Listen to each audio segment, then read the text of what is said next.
Bem, eu queria, primeiro, companheiro Miguel, dizer da minha alegria pessoal de participar desse 9º Congresso da Força Sindical. E saber que você construiu uma chapa única, e saber que pela quantidade de pessoas que já votaram, me parece que você já está eleito presidente da Força Sindical para o próximo período. Para mim é uma alegria reencontrar tanta gente que eu já encontrei pelos estados brasileiros e pelas cidades brasileiras. Mas eu queria levar em consideração aqui algumas companheiros que eu convivo há muitos anos. O Juruna parece jovem, mas eu conheço o Juruna do tempo que ele fazia oposição ao Medeiros. Tá ligado? E é engraçado que a gente vê os dois juntos hoje numa demonstração de que a política é uma caixinha de surpresa e que muitas vezes na política acontecem coisas que a gente jamais imaginou que pudesse acontecer. Então eu quero cumprimentar o companheiro Juruna, quero cumprimentar o companheiro Sérgio Nobre, presidente da Central Única dos Trabalhadores, quero cumprimentar o nosso querido companheiro Ricardo Patá, que estava falando ali como se fosse um jovem de 18 anos de idade. Quero cumprimentar o querido companheiro Adilson da CTB, grande companheiro Adilson. Quero cumprimentar o companheiro Edson Carneiro, o nosso querido índio. Você deveria proibir colocar o teu nome completo, só chamar de índio para você se polarizar. E a gente um dia eleger um deputado federal para aumentar a bancada dos trabalhadores do Congresso Nacional. Quero cumprimentar o companheiro Paulinho da Força Sindical, com quem sempre tive uma relação extraordinária e mesmo como presidente da República tivemos muitas conversas e muitas das coisas que a gente conseguiu fazer avançar no Brasil foi por conta dos encontros que a gente fazia com o movimento sindical e com todas as correntes do movimento sindical em Brasília. Quero cumprimentar o nosso querido companheiro Luiz Antônio Medeiros. O Medeiros, que eu tive o prazer de conhecer muito tempo atrás, se transformou num extraordinário presidente do Sindicato dos Metalúrgicos de São Paulo, depois criou a Força Sindical, depois foi trabalhar no meu governo, e não sei o que você está fazendo agora, parece que você continuou como diretor do sindicato, mas é bom te ver forte, com saúde, sabe, e ainda batalhando. Quero cumprimentar a nossa querida companheira Maria Auxiliadora, quero cumprimentar a nossa companheira Eunice Cabral, quero cumprimentar o companheiro João Inocentino, chefe do meu irmão Frechico, presidente do Sindicato dos Aposentados. Quero cumprimentar a nossa querida Nádia Campeão, grande militante política e ex-vice-prefeita de São Paulo. Quero cumprimentar o companheiro Antônio Vitor, presidente do Sindicato de Alimentações, o companheiro Araquém, secretário-geral dos Metalúrgicos de São Paulo, o companheiro Aroaldo, secretário dos Metalúrgicos do ABC, o Serginho Leite, presidente da Federação dos Químicos. Eu sempre que eu vejo o Serginho, eu tenho a impressão que ele é metalúrgico, porque eu só vejo ele junto com os metalúrgicos. Ele nunca me apresentou ninguém dos químicos, é só metalúrgico. Quero cumprimentar o companheiro Chicão, presidente do Sindicato Felicitários, e cumprimentar o Sérgio Bútica e o Nação, e agradecer vocês dois em nome de toda a vigília que se ficou 580 dias na frente da Polícia Federal. O gesto que vocês fizeram, eu sinceramente não tenho como pagar, a não ser agradecer eternamente a gratidão que eu tenho por vocês e pelo pessoal da vigília. Bem, companheiros e companheiras, eu tinha uma aguinha aqui, uma garrafinha de água.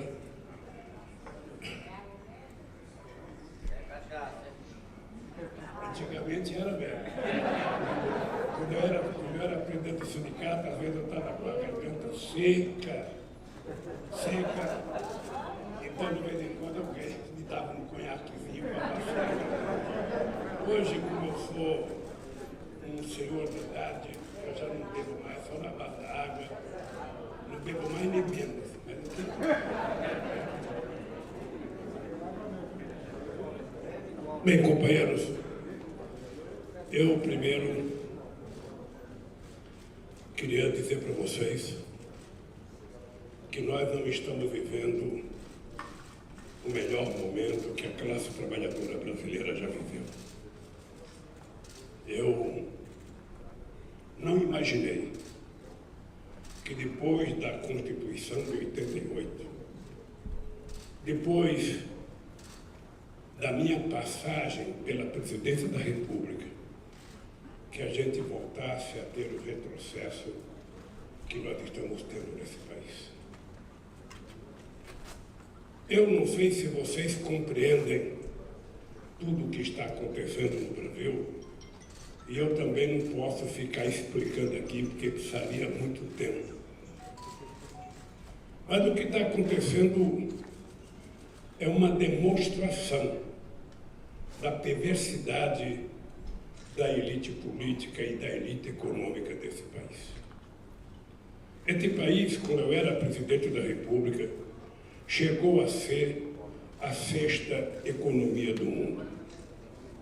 Hoje esse país é a 13ª economia do mundo. Quando eu era presidente da República, e os metalúrgicos, sobretudo, se lembram disso, nós retomamos mais de 1 milhão de postos de trabalho na categoria no Brasil inteiro, e enquanto a Europa e os Estados Unidos desempregaram 100 milhões de pessoas, no mesmo período, nesse país, nós criamos 20 milhões de pessoas com carteira profissional assinada.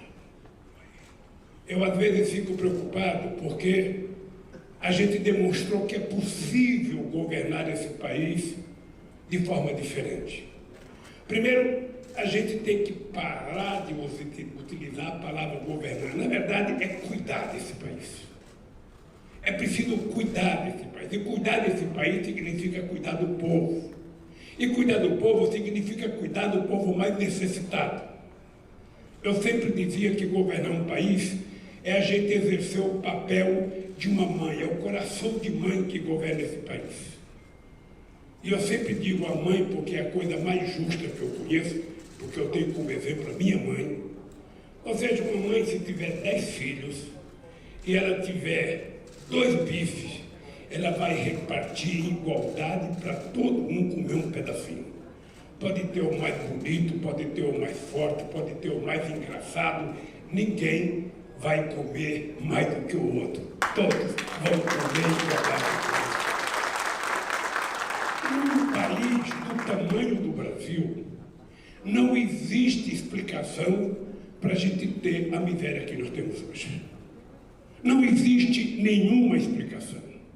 De vez em quando, Patá, de vez em quando, companheiros Miguel Torres, eu vejo as pessoas falarem muito em responsabilidade fiscal, em controle fiscal, em responsabilidade social, e as pessoas vão colocando na lei teto de gasto, como se fosse possível você obrigar uma pessoa responsável a colocar na lei o que ele vai gastar ou não.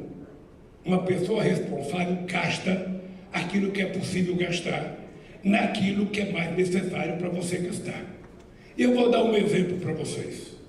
Quando eu assumi a presidência da República em 2003, a inflação estava 12%, o desemprego estava em 12%, o Brasil devia 30 bilhões de dólares para o FMI, o Malan era obrigado todo ano a ir para Washington tentar convencer o FMI a liberar o dinheiro para que ele pudesse fechar o caixa no final do ano, e o Brasil estava sem dinheiro para pagar as suas importações. E a dívida pública interna, e eu quero que é importante vocês anotarem isso, porque isso é muito falado na televisão, isso é muito falado na televisão, no rádio, escrito nos jornais. sobretudo pelos defensores do neoliberalismo, é muito defendido, de que nós não sabemos cuidar da economia. Então, presta atenção, a dívida pública interna era de 60%. Nós deixamos ela em 32%. O Brasil era tão responsável que eu apanhei muito do PT, apanhei muito do movimento sindical, porque eu fiz superávit primário durante todo o período que eu governei esse país. Além de pagar o FMI, além de fazer superávit primário, além de reduzir a dívida interna, além de fazer a maior política de inclusão social que esse país já teve, nós ainda conseguimos deixar 370 bilhões de dólares em caixa. O que deu sustentação para o país até agora, porque se a gente não tivesse essa reserva, esse país já tinha quebrado há muito tempo. Eu estou dizendo isso para vocês perceberem que é possível governar esse país de forma diferente. É possível cuidar desse povo de forma diferente. Agora, você só pode cuidar se você conhecer o país, se você conhecer o povo. Você não cuida do pobre tratando ele como um número estatístico. Você cuida do pobre se você tiver solidariedade, se você tiver sentimento, se você for humanista e se você achar que não é normal. E aí tem que surgir a tua indignação. Não é normal. Na cidade mais importante deste país, na cidade mais rica deste país, a gente vê a quantidade de gente dormindo na rua. A gente vê a quantidade de gente fazendo fila todo santo dia para pegar uma desgraça de um prato de comida, quando deveria ser direito bíblico, deveria ser direito na Declaração Universal dos Direitos Humanos, e é de direito na nossa Constituição.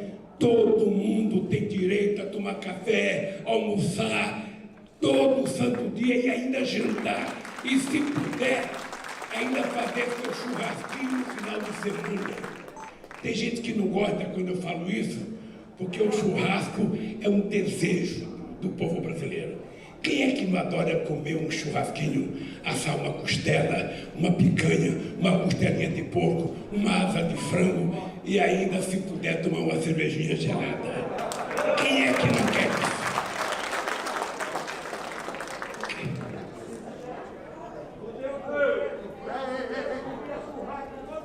Aê, compadre. Então, eu digo essas coisas que é para que a gente tenha noção do que é possível fazer nesse país. Nós estamos vivendo uma situação em que uma pandemia tomou conta desse país. Não é que o Bolsonaro era obrigado a conhecer de pandemia, como o Paulinho não é obrigado a conhecer da pandemia, como o Miguel não é obrigado, como nenhum de vocês é obrigado a conhecer.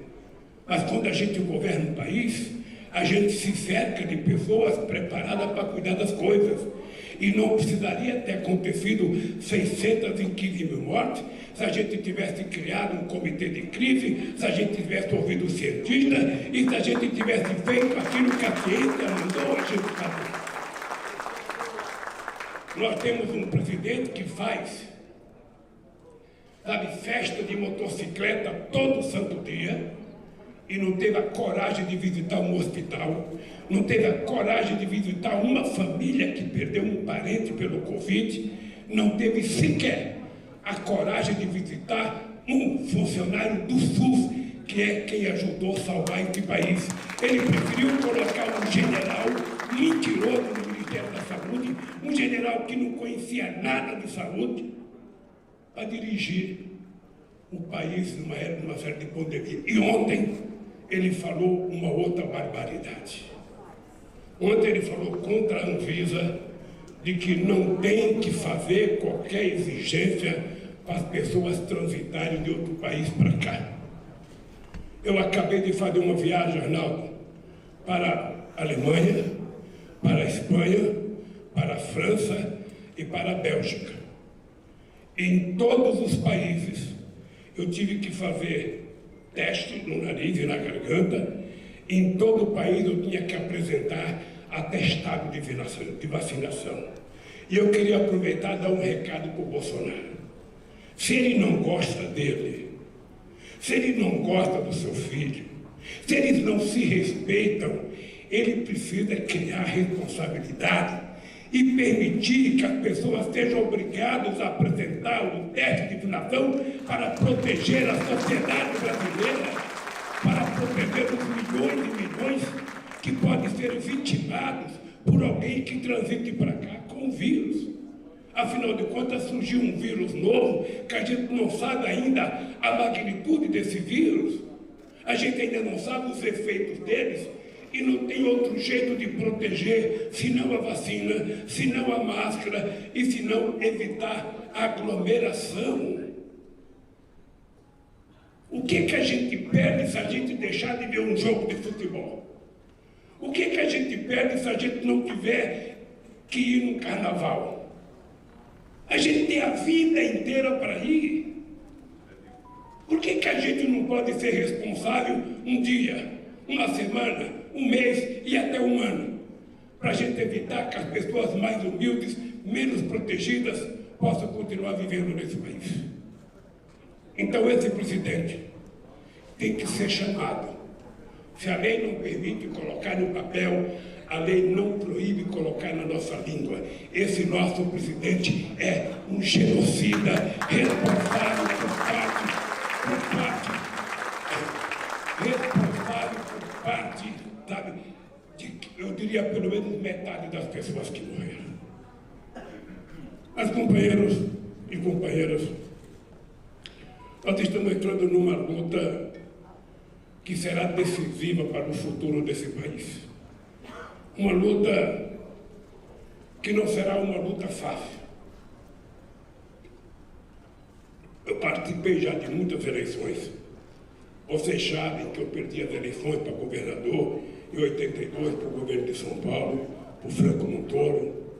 Vocês sabem que eu perdi em 89 a presidência, já com a manipulação da Rede Globo de televisão para o Collor. Vocês sabem que eu perdi 2 vezes para o Fernando Henrique Cardoso. E em todas as minhas derrotas, vocês nunca viram a gente fazer protesto dizendo que não aceitava o resultado. A gente voltava para casa, chorava o que tinha que chorar, como diria o Brizola, lambia as nossas feridas, e depois a gente começava a percorrer o Brasil outra vez para tentar fazer a nossa tropa levantar a moral outra vez. Até que nós ganhamos. Até que nós ganhamos uma, ganhamos 2, ganhamos 3, ganhamos a 4ª, poderíamos ter ganho a 5ª, e eles ficaram com medo disso. E resolveram, então, fazer o que sempre foi feito nesse país. E eu queria aqui fazer um parênteses para vocês. A minha formação sindical, acho que a do Arnaldo também, a gente surgiu no movimento sindical lutando contra a estrutura sindical brasileira. A gente tinha orgulho de dizer que nós éramos contra a estrutura sindical brasileira, porque ela era cópia fiel da Carta de Lavoro de Mussolini. E, portanto, a gente era contra. E, portanto, a gente era contra o Getúlio Vargas. Nós éramos oposição, sabe, ao Getúlio Vargas por conta da estrutura sindical. Passado todos esses anos, eu refiz a minha história nova. E hoje eu sou obrigado a dizer, foi graças ao Getúlio Vargas que a gente teve a criação do salário mínimo em 1939. Foi graças ao Getúlio Vargas que nós tivemos a construção da consolidação da Lei do Trabalho em 1943, que naquele momento tirava os trabalhadores de um estágio de semi-escravidão para dar aos trabalhadores direitos. É importante vocês lembrarem que na Assembleia Constituinte de 1946, a Fiesp aqui em São Paulo, e os empresários brasileiros achavam que não podiam dar 30 dias de férias para os trabalhadores, porque com 30 dias de férias, os trabalhadores não sabiam lidar com a ociosidade. e dar 30 dias para os trabalhadores era fazer os trabalhadores ficarem bebendo. E era importante, então, dar só 10 dias de férias para os trabalhadores. Isso eram os empresários que queriam. E nós conquistamos os 30 dias de férias. Eles nunca quiseram dar 13º para nós. 13º foi ganho na porrada. Eu lembro que eu trabalhava na fábrica de parafuso Matos em 1972, na Vila Carioca. Eu lembro da minha primeira greve. Eu lembro do meu primeiro piquete para a gente garantir o 13º. Hoje ele fala que o 13º é custo do Brasil, precisa parar de pagar. Tudo que o trabalhador ganha é custo do Brasil. O custo do Brasil está na falta de vergonha dessa gente que governa esse país, que não compreende a necessidade do povo brasileiro, fizendo dignidade com respeito. Eu lembro de cada conquista que nós tivemos, e não foi nada de graça, foi sempre com muita briga, sempre com muita luta. E eles agora estão tirando tudo. Estão destruindo os direitos que nós conquistamos. Agora querem destruir a justiça do trabalho, porque essa justiça do trabalho tem muito processo, que não pode ter muito processo. Estão querendo destruir o Ministério Público do Trabalho, porque aparece muitas vezes defendendo o trabalhador. E ontem eu vi uma coisa que eu não acreditei que eu estava vendo. Eu não sei mexer na televisão, eu pedi para a Janja voltar para mim ver outra vez. Eles dizendo que eles querem mudar outra vez a legislação trabalhista e eles vão fazer o seguinte: trabalhador de aplicativo não pode ser registrado. Ele não tem que ter direito. E mais ainda, o trabalhador só vai poder descansar um domingo por mês, a cada 2 meses. Eu não acreditei que eu estava ouvindo que isso está num projeto trabalhista que eles querem aprovar no Congresso Nacional. E Miguel, companheiro das centrais sindicais, se a gente não levantar a cabeça e brigar agora, aquele Congresso vai aprovar isso. Porque o Congresso não tem nenhum sentimento com o sentimento do povo brasileiro. Eles não têm nenhuma preocupação. Essa gente que está passando fome na praça aí, é gente vagabunda que não quer trabalhar, é assim que eles falam. Essa gente poderia ter estudado. Tem gente que fala, eu estou querendo contratar um empregado e não consigo achar um jardineiro, porque esses vagabundos não querem trabalhar.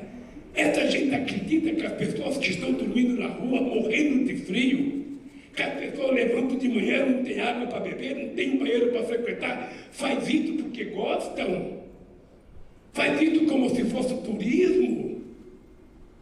Esses dias eu vi um velhinho de 90 anos, quase igual você, João Feio. Eu vi um velhinho dizer, eu não sei o que eu fiz para aos 90 anos eu estar dormindo na rua. Que crime cometeu esse homem? Que aos 90 anos, o Estado que deveria dar proteção para ele, não se importa que esse cidadão está dormindo na rua. Que prazer nós sentimos, nós que trabalhamos, nós que temos salário, nós que temos casa, nós que temos família, qual é o prazer que a gente tem de dormir toda noite sabendo que do lado da nossa casa tem uma pessoa desempregada, tem gente passando fome, tem gente que está procurando emprego há 4 ou 5 anos, essa gente nunca procurou emprego. Essa gente que pensa essas merdas são todos concursados. Faz um concurso uma vez na vida e nunca mais procura emprego. Nós não. Nós temos que procurar emprego quase todo ano, porque a vida do trabalhador é um pau de sebo. É a gente ter lá, quando a gente entra na empresa, o empresário fala para a gente, aqui nós temos uma política salarial, você vai entrar com o mínimo, daqui a pouco você vai subindo, daqui a pouco você vai galgando, com 5 anos mais ou menos você chega no teto da empresa. E a gente acredita, e começa a trabalhar.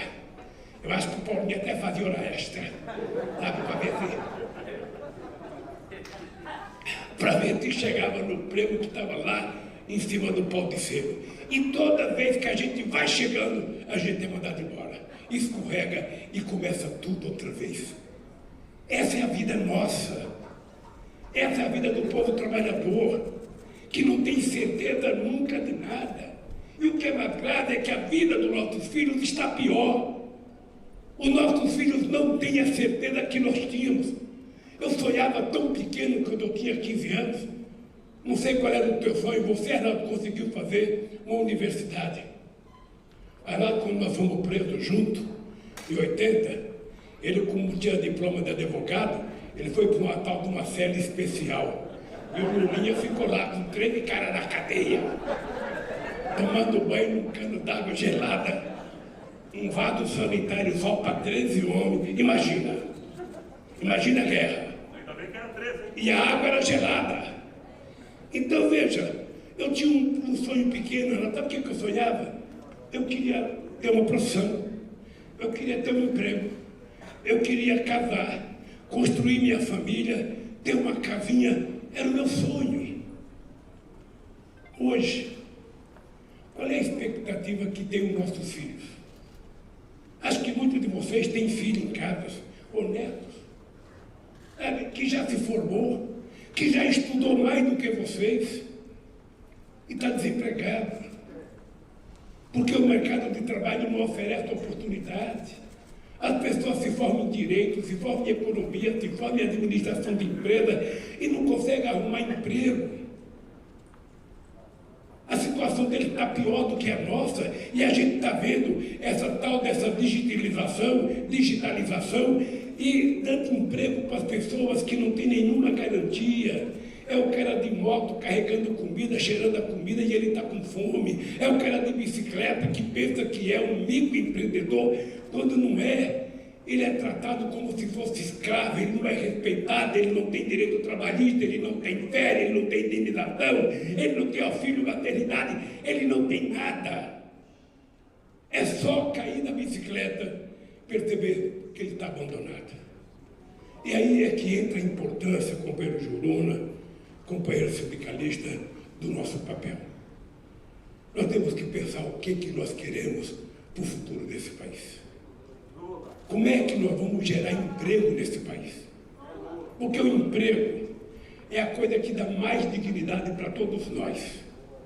Todo mundo aqui sabe que uma das coisas que um chefe de família tem mais orgulho é ele saber que ele levanta todo dia, vai para o seu trabalha o mês inteiro, quando chegar no fim do mês, ele tem um dinheiro para pagar a comida que os seus filhos comeram, tem dinheiro para pagar o seu aluguel, tem dinheiro para pagar a luz, e ainda tem dinheiro, quem sabe, para levar a família para um almoço fora de casa. Esse é o orgulho. Ninguém gosta de viver em Bolsa Família, de auxílio emergencial. Ninguém gosta, as pessoas gostam de trabalhar por conta própria e ganhar dinheiro. Mas as pessoas não podem, é o Estado que tem que dar. E aqui no Brasil se criou a ideia de que o Estado tem que ser fraco. E quase todos nós, eu poderia falar todos vocês, não, quase todos nós, acham que é verdadeiro. O Estado é muito grande, o Estado está inchado, o Estado é corrupto, como se a gente passasse a ideia que os empresários são honestos. E nós é que erramos. Companheiros e companheiras, o Estado tem que ser forte, porque o Estado ele tem que ter capacidade de ser o indutor da economia. Nós não queremos um Estado empresarial, mas nós queremos um Estado que tenha a capacidade de cuidar do seu povo. Um Estado que seja soberano, capaz de cuidar da sua floresta, da sua água, da sua riqueza mineral. Um Estado que seja capaz de cuidar da educação do seu povo. Esse Estado tem que ser forte, porque ele tem que arrecadar e tem que devolver esse dinheiro na prestação de serviço. Mas aqui no Brasil não pode ser assim. Aqui no Brasil o Estado não pode nada. O Estado tem que ser destruído. O Estado tem que ser insignificante.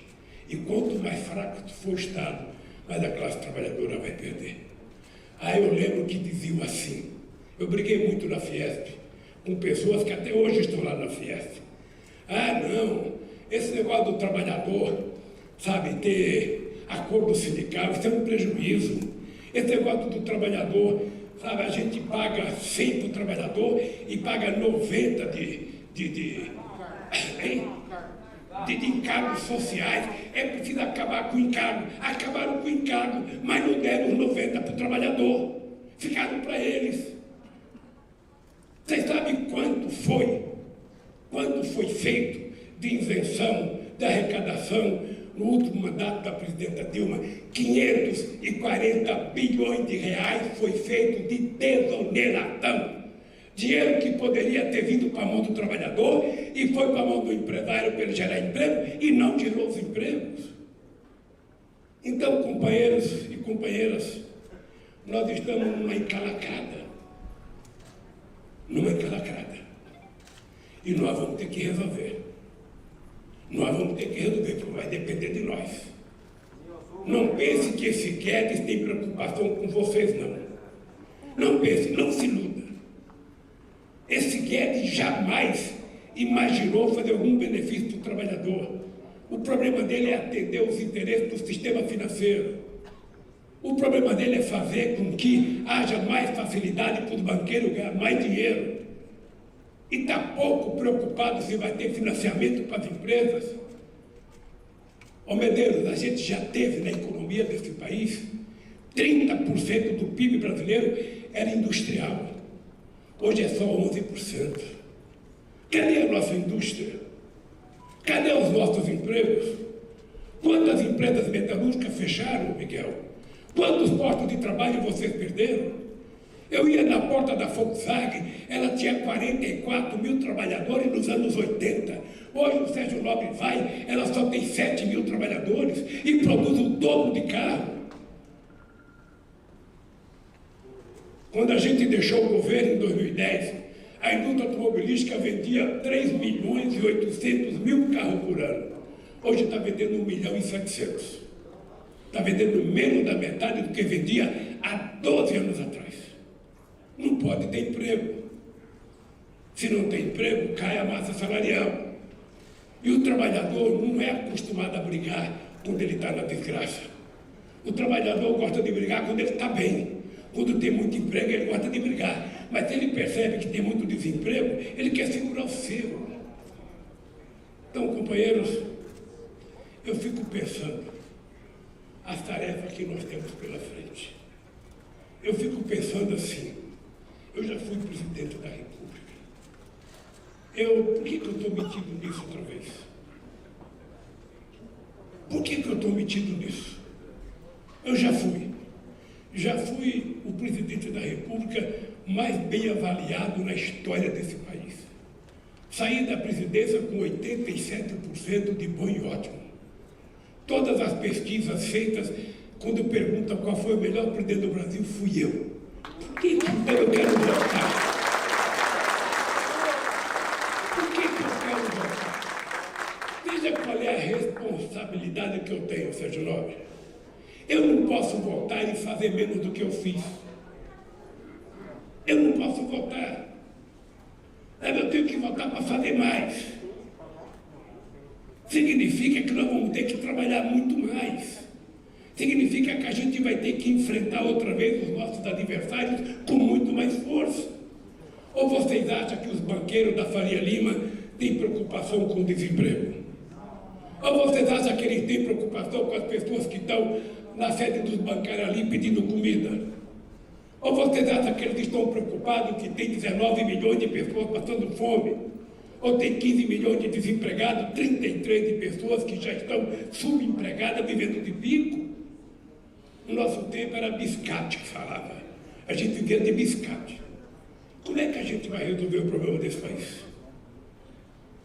É por isso que eu queria chamar a atenção de vocês. A única luta que a gente perde é aquela que a gente não tem coragem de fazer. É a única luta. Não tem nada mais triste do que daqui a 10 anos a gente sentar com o filho da gente, com o neto da gente, e a gente reconhecer que a gente não teve coragem de lutar quando a gente podia lutar. A gente não teve coragem de resistir quando a gente poderia resistir. E a palavra resistir é uma palavra que não pode sair da nossa boca. O que a gente não pode é desistir. E esse país precisa outra vez da classe trabalhadora. Por isso, eu quero dizer para vocês da minha gratidão ao trabalho que vocês estão fazendo. Não pensem que se eu for candidato e for eleito, eu vou fazer o que eu quero fazer se vocês não estiverem na trincheira para fazer a gente fazer. O Paulinho se lembra e a CUT se lembra quantas vezes eu dizia: reivindiquem, façam propostas, vá brigar com o Congresso Nacional para a gente poder fazer as coisas. E é assim que vocês têm que ser. O sindicato, na verdade, ou seja, o nome, precisa voltar a ser um órgão de contestação. Não é possível. Não é possível que a gente perca a nossa referência com os trabalhadores. Não é possível. Só tem razão de existir o sindicato se os trabalhadores quiserem que exista o sindicato. Para que sindicato não representa os trabalhadores? E eles estão destruindo até a forma de vocês sobreviverem economicamente. E qual é a nossa reação? Até agora é muito pequena. E eles vão fazendo, porque eles construíram a maioria do Congresso Nacional. Daí a importância, companheiro, de vocês levarem em conta. O México, nós temos um presidente chamado López Obrador. Eu conheço bem ele. Ele está fazendo uma revolução no México, se bem que a imprensa brasileira prefere falar da Nicarágua do que falar do México. E ela aprovou a maioria de deputados. De 500, ele tem 288.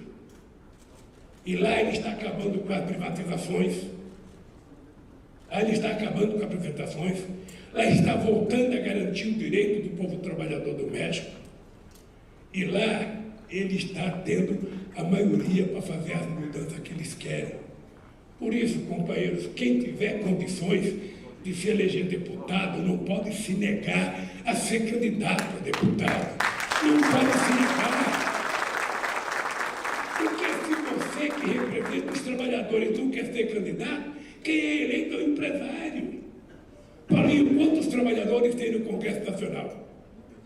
Quantas pessoas que conhecem o som de fábrica estão dentro do Congresso Nacional? Passa de 30. Você está sendo um herói falando 30. Porque, sabe, eu acho que tem você, o Vicentinho, o Paim, o Paulo Rocha, que saíram do movimento sindical. Sabe? Pode ter uns 10. Pode ter uns 10, o restante tem uns profissionais liberais que sempre teve.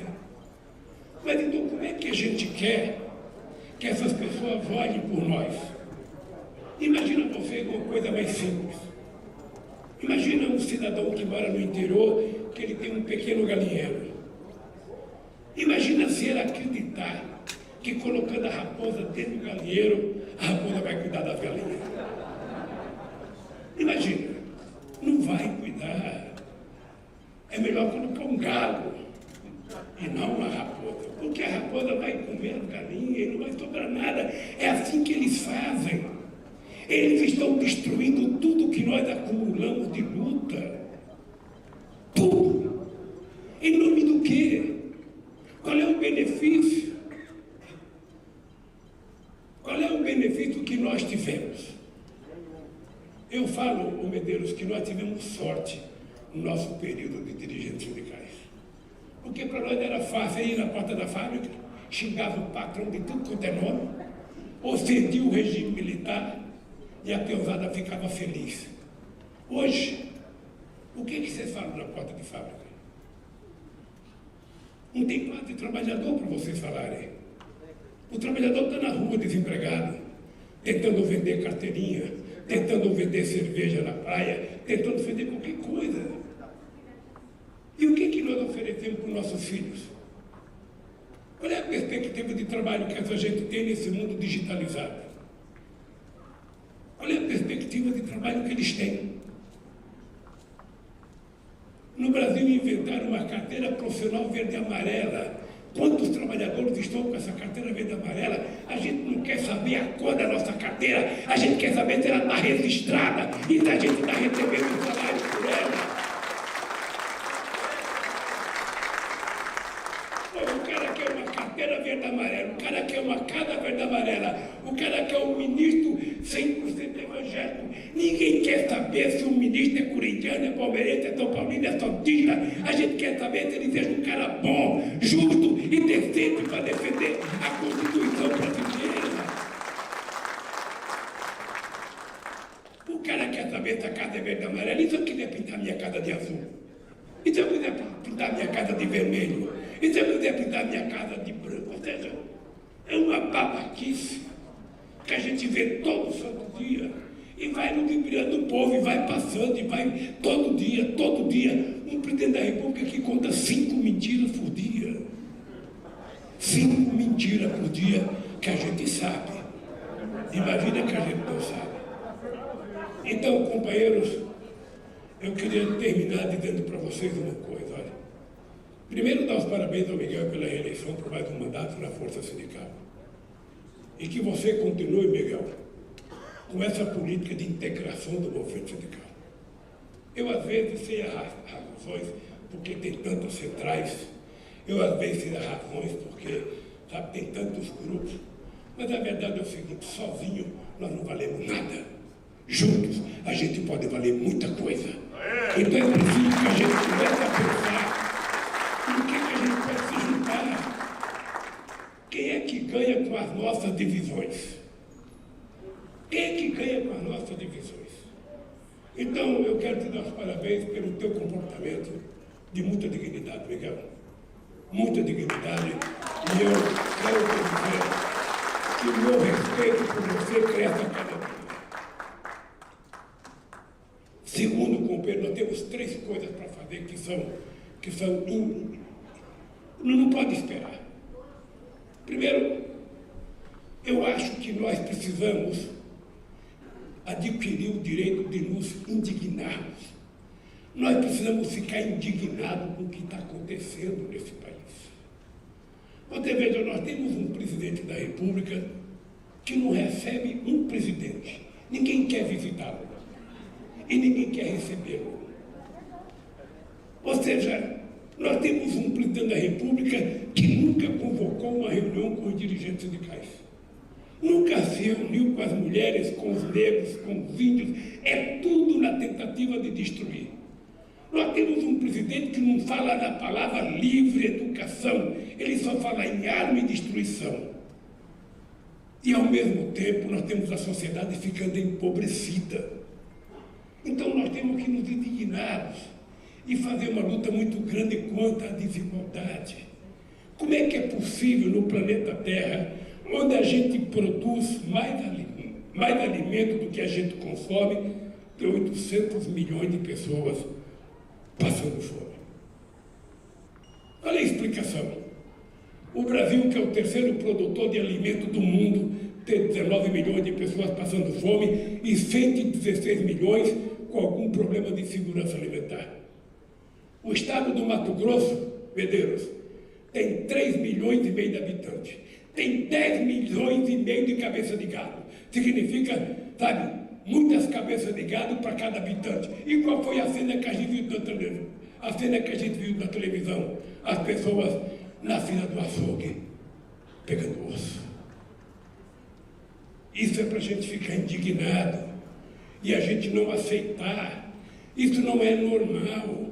É preciso que a gente coloque para fora a nossa indignação para mudar. Essa é a primeira coisa que eu quero fazer com muita força aqui. Sabe? A segunda coisa que nós temos que fazer é pensar numa criação de emprego para a nossa juventude. Essa meninada precisa ter possibilidade de trabalhar. E nós temos que dizer na Espanha, Sérgio Nobre, na Espanha, companheiros, a Comissão dos Obreiros e a UGT já conseguiram fazer com que as empresas de aplicativo resistam os trabalhadores em carteira profissional. Eles são legalizados, eles não são clandestinos como aqui no Brasil.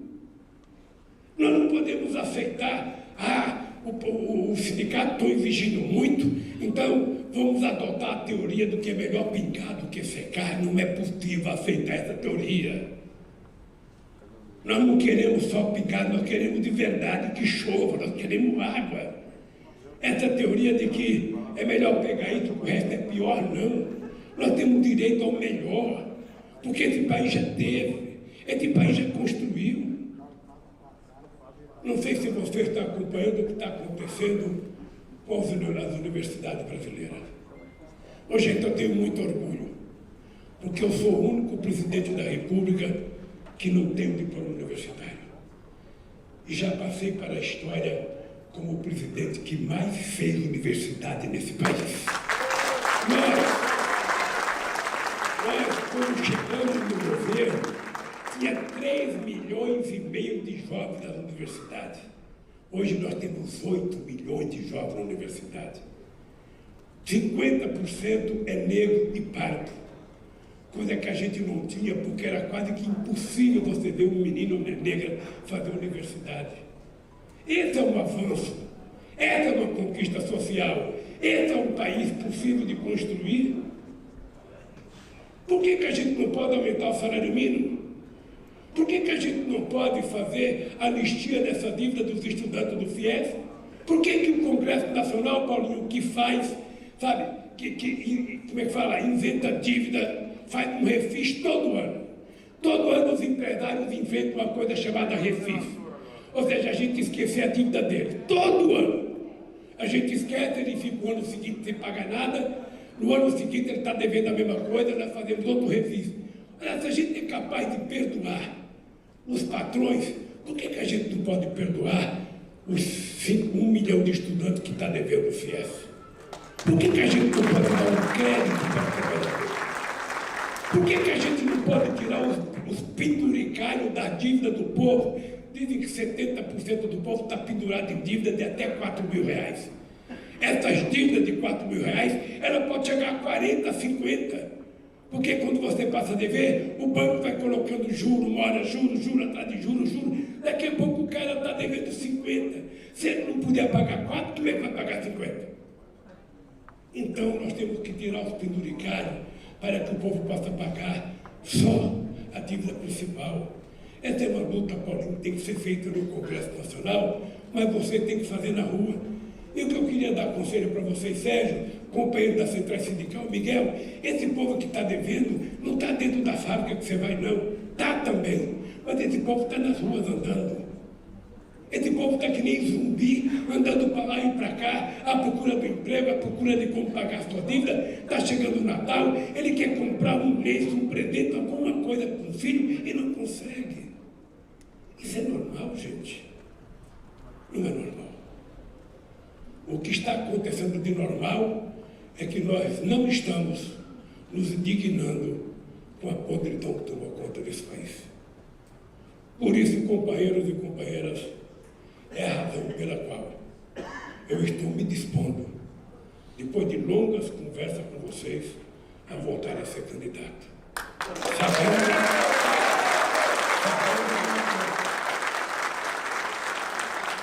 de uma coisa. Eu não quero fazer como o time do Flamengo, que parecia que ia ganhar tudo e terminou não ganhando nada. Eu não posso voltar para depois que chega lá, vir uma assembleia aqui no sindicato de vocês e falar, companheiros, eu pensei que eu podia fazer, mas eu não posso fazer. Se for para acontecer isso comigo, é melhor que eu morra antes de ganhar. Porque só tem uma razão para eu votar. É fazer mais do que eu fiz no meu 2 mandatos. É gerar mais emprego, é gerar mais educação, sabe? Acabar com esse negócio de distribuir armas ou facilitar a venda de armas. Nós vamos facilitar a distribuição de livros. Nós queremos que nossas crianças aprendam a ler e não a atirar. Por tudo isso, Paulinho, por tudo isso, Miguel, Sérgio Nobre, Patar, nós vamos voltar a conversar. Nós temos tempo ainda pela frente, Deus, para decidir essas coisas. Eu só quero que vocês saibam. Vocês estão me vendo aqui, ó. O João Feio parece que é mais novo do que eu. Mas vocês percebem que ele está muito mais velho que eu. Porque quando eu falo que eu estou com 76 anos de idade, energia de 30 e tesão de 20, pode acreditar. Pode acreditar que eu hoje Eu hoje, estou com muito mais disposição de brigar. Estou com muito mais disposição de brigar do que quando eu tinha 40 anos atrás. Porque hoje eu sei que é possível a gente consertar o país. Hoje esse país pode ser consertado, a gente pode gerar emprego, a gente pode baixar o juro, a gente pode diminuir a inflação, a gente pode melhorar a vida desse povo. É só a gente saber que a solução desse país está no povo pobre. Não adianta ficar emprestando dinheiro para rico.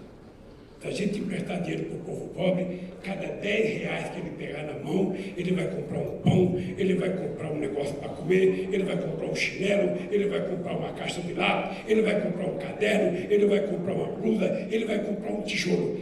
Ele vai fazer a economia desse país girar.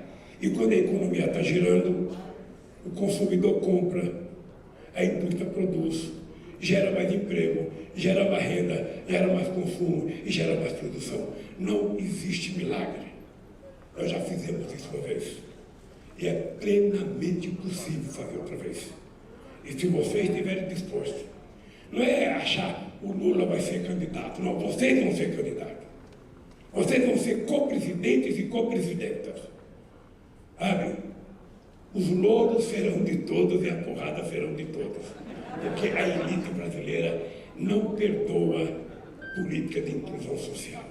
Esse negócio de pobre querer teatro, cinema, viajar de avião, fazer faculdade e passear no Parque de Ibirapuera, comprar carro, sabe? Não pode. Não é para isso que eles imaginam que nós vivemos. Aliás, eles acham que pobre adora comer mal, adora vestir mal. Eles acham que a gente só gosta de ir na feira meio-dia para pegar xepa. Quando a gente vai na feira no final da tarde, até o ovo está apertado já. Todo mundo aperta, tomate aperta, pepino aperta. Você chega lá, está tudo torto, de tanto que apertar. Não, a gente gostaria de ir primeiro, comprar as coisas mais novas, de melhor qualidade. Eles acham que a gente gosta de comer carne de segunda. Não, a gente quer comer carne de primeira. A gente não quer beber qualquer cerveja, não, tem que ser boa. Aí falar, mas o pessoal está comprando muita roupa. Nós temos o direito de comprar tudo que a gente produz.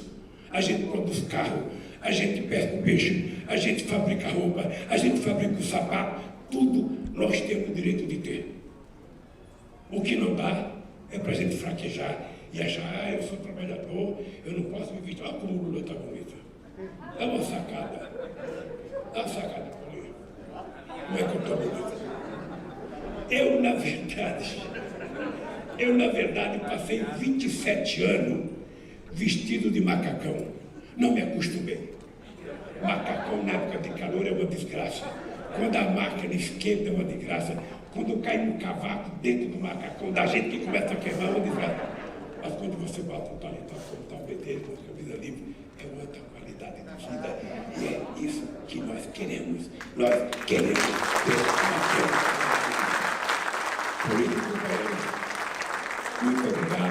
muito obrigado a cada um de vocês. Na cidade que vocês moram, eu vi aqui o companheiro Jorginho, meu companheiro, presidente do sindicato de Osasco, sabe? Foi bom te ver, Jorginho, sabe? Então, dizer para vocês o seguinte, a minha alegria hoje é muito grande por ter encontrado vocês. Amanhã eu vou para a Argentina fazer um ato público em defesa da democracia, dos direitos humanos. Depois vamos descansar, que chega o Natal. Tem alguma coisinha para se beber por aí, eu espero ser convidado. Espero ser convidado. Você que fala demais, Serginho, convida, porra. Então, gente, presidente, um abraço no coração, sabe, de cada um de vocês. Que Deus abençoe todos vocês.